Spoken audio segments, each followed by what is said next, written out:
এটা রমজান মাস। কি মাস বলেন? রমজান মাস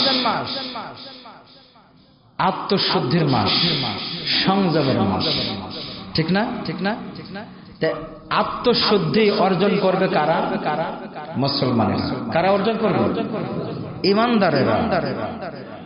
সংযম হবে কারা? মুসলমান। সংযম হবে কারা? ঈমানদার। ঠিক না বেঠিক?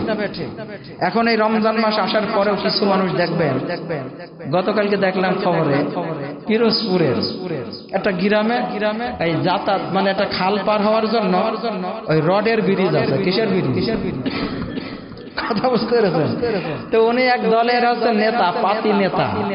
রাত্রে কি করেছে, লোকজন সাথে করে নিয়ে যে ওই ব্রিজের রড খুলে খুলে নিয়ে যে এই রাত্রে বিক্রি করেছে।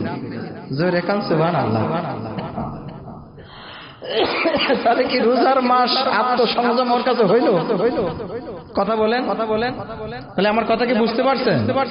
ও চোরের কাছে রোজার মাসে কি আর অন্য মাসে কি, ওর কাছে সব সমান। ঠিক না বে ঠিক? সুযোগ পালে মসজিদের ব্যাটারি চুরি করে নিয়ে যাবে। ঠিক না? ঠিক না? তো শোনেন, ওই রকম মানুষ আসলে এই রোজার মাস তাদের জন্য কিছু না। রোজার মাস তাদের জন্য যারা বোঝে, যারা জানে, যারা অনুধাবন করতে পারে যে আমি পাপী, আমার অনেক গুনাহ হয়েছে, মালিক রোজার মাস দিয়েছ, এই মাসে আমি যদি তোমার কাছ থেকে ক্ষমা নিতে না পারি তাহলে তো তোমার নবী বলেছে তুমি ধ্বংস হয়ে যাও। এটা যে অনুধাবন করে, আর অনুধাবনের পরেই যেই ব্যক্তি ওই মালিকের দরবারে ধর্ণা দেয়, নামাজের মধ্যে কান্নাকাটি করে, নামাজের সিজদায় পড়ে একটু চোখের পানি বাইর করতে পারেন কিনা? আল্লাহর কসম, আল্লাহর রাসূল বলেছেন, কোন মানুষ যখন সিজদায় যায় তখন সে আল্লাহর একেবারে নিকটে চলে যায়। সুবহানাল্লাহ। কোথায় যায়? সিজদায় যখন যায়। কিসে যায়?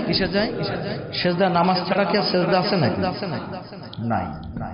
একটা মানুষ যখন সিজদায় যায়, অর্থাৎ নামাজে যখন সে সিজদায় পড়ে যায়, তখন লাইসা বাইনাল্লাহি ওয়া বাইনাল আবদি হিজাব, আল্লাহ এবং ওই বান্দার মধ্যে আর কোনো পর্দা থাকে না।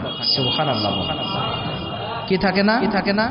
কোনো পর্দা থাকে না, মানে সরাসরি ডিরেক্ট, যেমন ফেস টু ফেস আমি আপনাদের সামনে কথা বলছি এরকম হয়ে যায়। সিজদায় যে যখন বান্দা আল্লাহকে ডাকে, আমরা তো মনে করি সিজদায় যে শুধু সুবহানা রাব্বিয়াল আ'লা এই ছাড়া আর পড়া যায় না। আমরা মনে করি এটা অধিকাংশ, কিন্তু না। আপনি নফল নামাজে, সুন্নাত নামাজে আপনি হয়তো বাংলা জানেন না, আরবি জানেন না, বাংলা আপনার মাতৃভাষা। কথা কি বুঝছেন? আরবি দোয়া মুখস্থ নাই, কিন্তু আপনি বাংলায় নিজের মাতৃভাষায় তো আপনার অন্তরে যা কিছু লুকাই আছে সেইগুলো তো বলতে পারেন।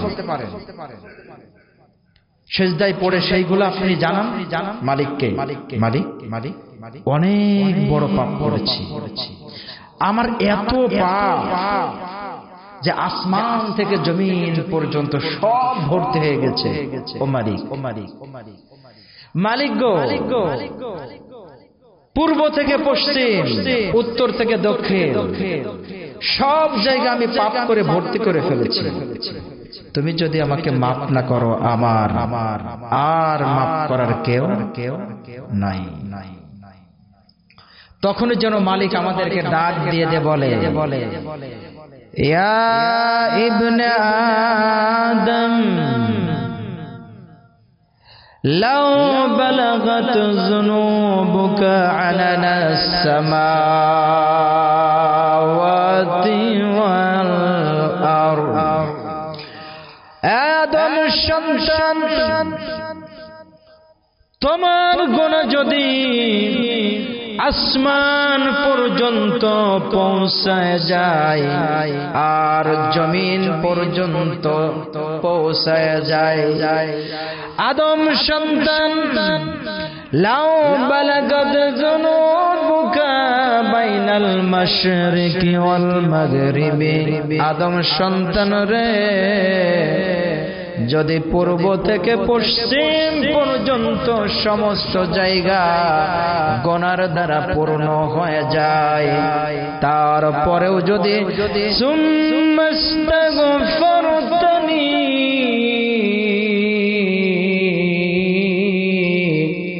আমার কাছে একবার তুই ফিরে আসিস, আমার কাছে ক্ষমা চাস, গফরতু লাকা বান্দা, তোর যত গুনাহ হয়েছে আমি তোর সমস্ত গুনাহ খাতা মাফ করে দিব। ওয়ালা উবালি, আমি কোনো কিছুর পরোয়া করি না রে বান্দা, তোর গুনাহগুলো সব মাফ করে আমি ক্ষান্ত হব না। আল্লাহ পাক বলেন, ইল্লা মান তাবা ওয়া আমানা ওয়া আমিলা সালিহান ফাউলাইকা ইউবাদদিলুল্লাহু সাইয়্যাতিহিম হাসানাত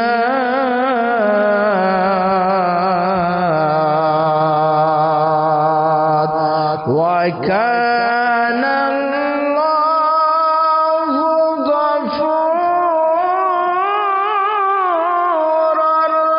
রহিম। আল্লাহ তোমাকে আমাকে আদম সন্তানদেরকে ডেকে ডেকে বলছে, ও আদম সন্তান, তুমি যখন আমার কাছে ক্ষমা চাইবা, যখন তুমি আমার কাছে মাফ চাইবা, আদম সন্তান আমি তোমার গুনাহগুলো সব মাফ করে দিব। আমি তোমার গুনাহ মাফ করার পরে যখন তুমি সিদ্ধান্ত নিলে মালিক, আমি এখন থেকে বুঝতে পেরেছি আর কোনদিন গুনার পথে পা বাড়াবো না, আর কোনদিন খারাপ মানুষের সাথে সঙ্গ দেব না, খারাপ কিছু দেখব না, খারাপ কিছু শুনবো না, খারাপের কাছে যাব না। যখন সিদ্ধান্ত নিয়ে নিলেন, আল্লাহ পাক আমাকে তোমাকে যেন ওই সময় ডেকে ডেকে বলছে, ও আদম সন্তান, তোর যত গুনাহ আমি আল্লাহ মাফ করেছি, ওই গুনার জায়গাগুলা আমি আল্লাহ নেকি দ্বারা পূর্ণ করে দিই। কার কথা? আরো জোরে বলেন, কার কথা? তাহলে আমরা কি আল্লাহর কাছ থেকে মাপ নিতে পেরেছি কি পারি নাই? একটু নিরালায় বসে চিন্তা করে দেখার দরকার আছে না? না। আবার অনেকে আছে, যদি কেউ দেখাচ্ছে আল্লাহর আযাবের ভয়ে একটু আল্লাহর কাছে চোখের পানি ছেড়ে দিয়ে কান্নাকাটি করে, পাশের থেকে কেউ দেখলে আবার টিটকারি মারে, আছে না নাই? বলে একেবারে ভারী কান্নাকাটি করছে গো, দেখাচ্ছে কি না গোপনে গোপনে বড় পাপ করেছে, আছে না? শোনেন, এরকম কথা যেই বলুক না কেন আপনার বন্ধু নয়, ও হলো আপনার শত্রু। আল্লাহর নবী বলেছেন, একটা কাজ যখন বান্দা করে আল্লাহ পাক রব্বুল আলামিন আর সহ্য করতে পারেন না, আল্লাহ রব্বুল আলামিনের রহমতের দরিয়ায়, আল্লাহ রব্বুল আলামিনের রহমতের দরিয়ায় ঢেউ উঠে যায়। আল্লাহ রব্বুল আলামিন বান্দাকে মাফ না করে আর থাকতে পারেন না। বলেন কয়টা কাজ? সবাই বলেন কয়টা? একটা কাজ।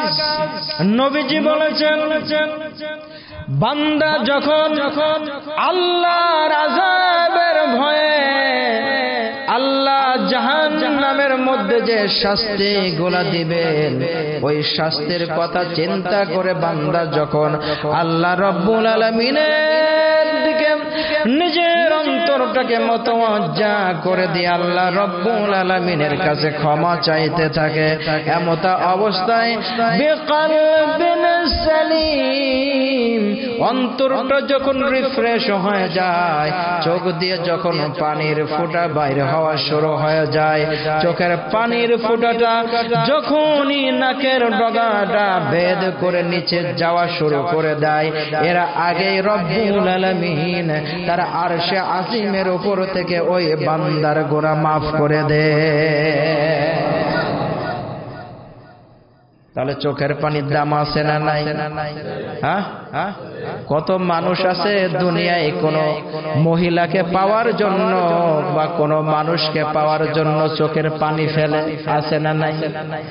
দুনিয়ায় কত কিছুর জন্য চোখের পানি ফেলে, কিন্তু ওই পানির কোনো দাম নাই যদি একটি বারের জন্য তোমার মালিকের আযাবের ভয়ের কথাগুলা স্মরণ করে মালিকের কাছে যখন জানাইবা, অন্তরটাকে নরম করে দিয়ে যখন তুমি তোমার চোখের পানিটা বাইরে করে দিতে পারবা, আল্লাহ পাক রব্বুল আলামিনের নবী আমাদেরকে জানায় দিলেন, তোমার চোখের পানি তোমার নাকের ডগা ভেদ করে নিচে যাওয়ার আগে আল্লাহ পাক রব্বুল আলামিন তোমার মাফ করে দিবে।